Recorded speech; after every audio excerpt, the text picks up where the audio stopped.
नमस्कार साथियों, NMF news देख रहे हैं आप। आपके साथ मैं हूं अनुपम प्रसून। आजकल एक नया ट्रेंड चल पड़ा है सोशल मीडिया पर कि किसी के बारे में बिना कुछ जांचे, बिना कुछ पड़ताले उसके खिलाफ कुछ भी कह दो और लोग मान लेंगे। ये ट्रेंड हो गया है। किसी को बदनाम करना हो, उसकी ट्रोलिंग शुरू कर दो। हाल में एक मामला सामने आया है उत्तराखंड से, जहां मुख्यमंत्री पुष्कर सिंह धामी को ट्रोल किया गया। और ट्रोल किस मामले में किया गया, क्या केस था, जब आप सुनेंगे तो आपके पैरों तले भी जमीन खिसक जाएगी। बात सिर्फ इतनी नहीं है कि ट्रोलिंग की जा रही है, सवाल तो यह है कि बार बार ट्रोलिंग हो रही है और ये जानते हुए भी कि कोई इन्वॉल्वमेंट किसी का नहीं है, उसके बाद भी जबरदस्ती नाम घसीट दिया जाता है। हम आपको आज कुछ एग्जाम्पल्स बताएंगे। उत्तराखंड में ये जो बड़ा खेल चल रहा है, इसके पीछे कौन हो सकता है, किसके इशारे पर यह सब कुछ हो रहा है। हाल का एक मामला है कि पौड़ी में जितेंद्र सिंह नेगी नाम के एक व्यक्ति ने सुसाइड कर ली। सुसाइड करने से पहले उसने अपनी कार में एक वीडियो बनाया और वीडियो बनाते हुए अपनी व्यथा बताई कि कोई ज़मीन का विवाद चल रहा था, उसमें पैसों का लेन देन था। उसने अपने वीडियो में किसी हिमांशु नाम के व्यक्ति का जिक्र किया और कुछ लोग, खास तौर पर उत्तराखंड में बैठे कुछ मीडिया का यही काम होता है कि मुख्यमंत्री के ऑफिस से किसी चीज़ को, किसी घटना को जोड़ दो, और ताकि उससे क्या हो कि मुख्यमंत्री पुष्कर सिंह धामी की इमेज बिगड़ जाए, खराब हो जाए। हुआ ये कि जैसे ही नाम आया तो एक पूरे उत्तराखंड में, उत्तराखंड के कुछ चैनलों ने, अखबारों ने, कुछ वेबसाइट्स ने नैरेटिव चला दिया कि देखो हिमांशु नाम का ये व्यक्ति मुख्यमंत्री पुष्कर सिंह धामी का ओएसडी है। हमने आपको एक वीडियो में पहले ही बताया था कि इस नाम का कोई व्यक्ति मुख्यमंत्री पुष्कर सिंह धामी के आसपास नहीं है। तो एक नैरेटिव चलाया गया और नैरेटिव चलाने के बाद क्या हुआ, बदनामी किसकी हुई। 3-4 दिनों तक, बहुत ध्यान से सुनिएगा, 3-4 दिनों तक पुष्कर सिंह धामी की इमेज इतनी तार तार करने की कोशिश हुई जिससे बात दिल्ली तक पहुंचे और उनकी इमेज बिगड़ जाए, पब्लिक में ये छवि बन जाए कि पुष्कर सिंह धामी के ऑफिस से बैठकर यही सब खेल होता है।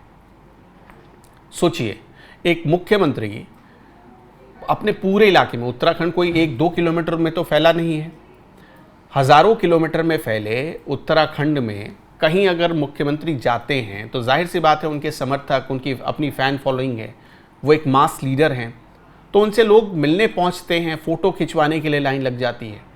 किसी ने कोई फ़ोटो खींची और उसको कहीं डाल दिया तो इसका मतलब ये थोड़ी ना हो जाता है कि वो पुष्कर सिंह धामी का आदमी है या पुष्कर सिंह धामी से उसके बड़े अच्छे संबंध है। ऐसा तो होता नहीं है। और मुख्यमंत्री क्या एक कमरे में बैठकर काम करने वाला नेता होता है, आप बताइए।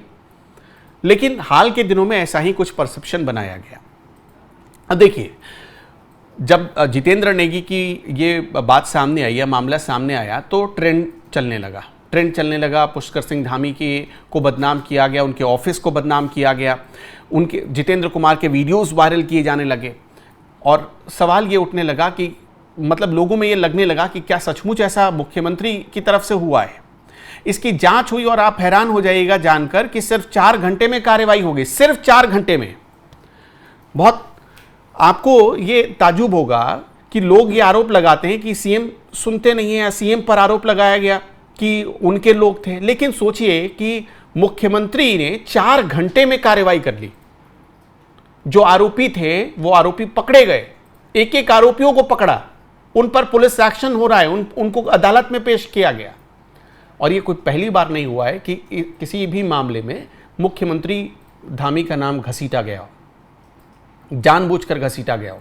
इससे पहले आप सबको पता है, उत्तराखंड की बेटी अंकिता हत्याकांड में भी जानबूझकर उसके जो दोषी हैं वो सलाखों के पीछे हैं, ये मत भूलिएगा, सजा काट रहे हैं वो, लेकिन जानबूझकर उसमें भी पुष्कर सिंह धामी का नाम घसीटा गया। जबकि जानते हैं उस मामले में पुष्कर सिंह धामी ने बुलडोजर तक चलवा दिया, लेकिन उसमें भी नाम घसीटा गया।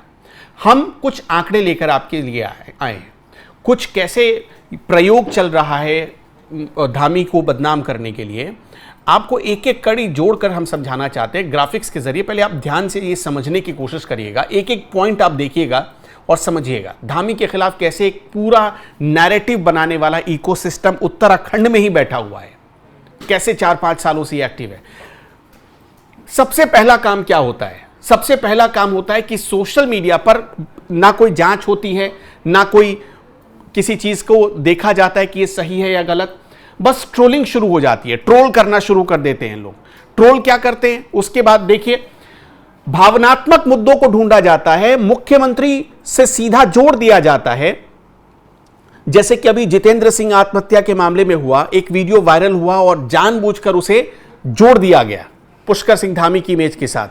मुख्यमंत्री धामी को ट्रोल किया गया और जांच में साफ साफ पता चला कि इस मामले में सीएम या उनके ऑफिस की कोई भी भूमिका नहीं थी। देखिए, एक सेंसिटिव इशू उठाया गया जो लोगों की भावना को छू सके, यह पहला तरीका है। सिर्फ इस बार ही नहीं, अंकिता मामले में भी यही हुआ।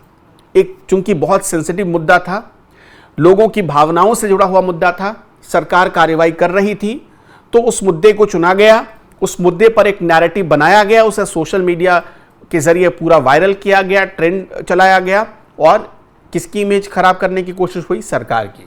दूसरी चीज, जबकि सरकार कार्रवाई कर रही थी, दूसरी कोशिश क्या होती है? कोई फोटो या वीडियो उठाया जाता है और जैसे ही वो फोटो वीडियो उठाया जाता है उसका लिंक निकालने की कोशिश होती है पुष्कर सिंह धामी से, उसको खासम खास बता दिया जाता है। किसी कार्यकर्ता या भाजपा नेता की कोई फोटो मुख्यमंत्री के साथ वायरल होते ही सोशल मीडिया पर सीएम से जोड़कर मुख्यमंत्री का खास है, मुख्यमंत्री का खास है, इस तरह इस टाइप का नैरेटिव चलने लगता है। और मान लीजिए कि वो किसी मामले में फंस जाता है तो बाद में मुख्यमंत्री को दोषी बता दिया जाता है। अरे भाई, मुख्यमंत्री एक कमरे में बैठकर काम करने वाला आदमी नहीं होता है, उसको पूरे स्टेट में जाना है, स्टेट में उसको योजनाओं के उद्घाटन, शिलान्यास, लोगों से मुलाकात करने, अधिकारियों से मिलने जाना है। वो कमरे में बैठकर नहीं रहेगा। लेकिन कहीं की फोटो निकाली जाती है और कहीं से जोड़कर उसको ये बता दिया जाता है कि इसमें धामी का ही दोष है, जबकि खुद सीएम धामी हमेशा लाखों लोगों से मिलते हैं, कई क्रिएटर से मिलते हैं। आपने देखा होगा उनके ऑफिस में, उनके घर पर कई लोग उनसे मिलने जाते हैं। तो इस हिसाब से लोग काम करते हैं। अब अगला आपको दिखाते हैं, तीसरा क्या इनका तरीका होता है, ये भी आप बड़े ध्यान से समझिएगा। तेज कार्रवाई जब धामी सरकार करती है तो चुप हो जाते हैं लोग, एकदम सन्नाटे में चले जाते हैं। जैसे अभी हुआ, 4 घंटे में कार्रवाई हो गई जितेंद्र सिंह सुसाइड केस में। सोचिए, 4 घंटे में, कोई बता नहीं रहा है कि 4 घंटे में कार्रवाई हो गई। 5 लोगों पर, कुल मिलाकर 5 लोगों को पकड़ा गया, गिरफ्तार किया गया जितेंद्र कांड में। सरकार ने आरोपियों को जेल भिजवाया उनको, उनके खिलाफ सबूत इकट्ठा करने के लिए पुलिस एड़ी चोटी का जोर लगा रही है, एक एक सबूत ढूंढ कर ला रही है। 4 घंटे के भीतर मुकदमा दर्ज किया गया, लेकिन नेगेटिव ट्रेंड चलाने वालों ने यह नहीं बताया कि धामी इस तरह से भी कार्रवाई करते हैं। वो क्या चला रहे थे ट्रेंड? वो चला रहे थे कि जी कोई कार्रवाई नहीं हुई, कोई कार्रवाई नहीं करे क्योंकि मुख्यमंत्री के ऑफिस का हाथ है इसमें। चौथे तरकीब आपको बताते, चौथा तिकड़म क्या लगाते हैं। हर बड़ी घटना को सरकार के सिर पर मढ़ने का एजेंडा चलता है। अंकिता हत्याकांड के वक्त भी सरकार को इसी तरह से घेरा गया था। ये चौथा इनका हथकंडा होता है कि मतलब कोई भी चीज हो जाए उसमें सीधे सरकार का रोल। जबकि परिवार की मांग, अब अंकिता के परिवार की मांग थी और वकील बदले गए, 1-2 बार नहीं 4 बार वकील बदले गए, आरोपी को उम्र कैद की सजा दिलाई गई। लेकिन उस आरोपी का लिंक भी जोड़ दिया गया, किससे? बीजेपी से, बीजेपी की सरकार से। तो आप समझिएगा कि कैसे कितना बड़ा खेल चल रहा है। सरकार की उपलब्धियों को दबाने के लिए ऐसा करते क्यों लोग हैं ये लोग? सरकार की उपलब्धियों को दबाने के लिए बार बार अफवाहें फैलाते हैं। सीएम धामी दिल्ली जब जाते, सोचिए दिल्ली अगर सीएम धामी आते हैं अपने पार्टी के बड़े नेताओं से मिलने के लिए या पार्टी को कुछ बताने के लिए, तो उसे क्या दिया जाता है कि धामी की कुर्सी जाने वाली है, धामी की कुर्सी खतरे में है। इस तरह से प्रेजेंट किया जाता है कि अब तो धामी गए, कुछ घंटों के मेहमान हैं, उनकी कुर्सी गई। तब भी सोशल मीडिया पर उनके पद को बदलने के लिए अफवाहें फैलाया जाता है और यह बहुत आम चलन हो गया है। इस तरह से मुख्यमंत्री पुष्कर सिंह धामी को बदनाम किया जाता है। एक छठा और अंतिम तरीका देखिए, भीड़ तंत्र का फायदा उठाया जाता है। भीड़ तंत्र का फायदा उठाकर प्रोपेगेंडा फैलाया जाता है जिसमें कोई फैक्ट नहीं होता।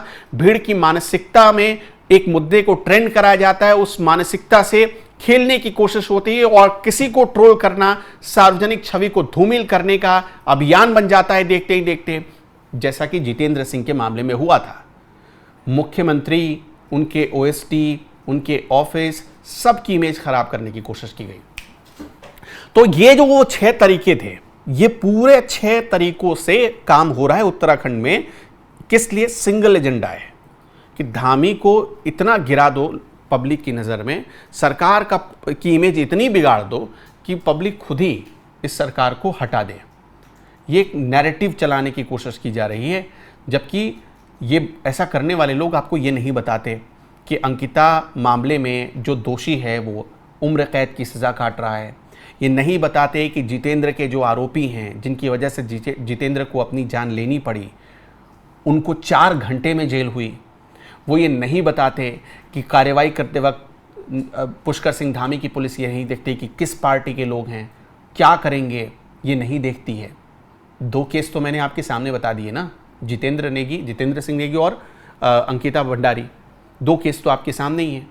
आप दर्शकों इस पर क्या कहना चाहते हैं? क्यों ये लोग बार बार चाहते हैं कि पुष्कर सिंह धामी ना रहें उत्तराखंड में? क्यों इतना खटकने लगे, आंखों में चुभने लगे? हमें कमेंट में ज़रूर बताते चलिएगा। नमस्कार।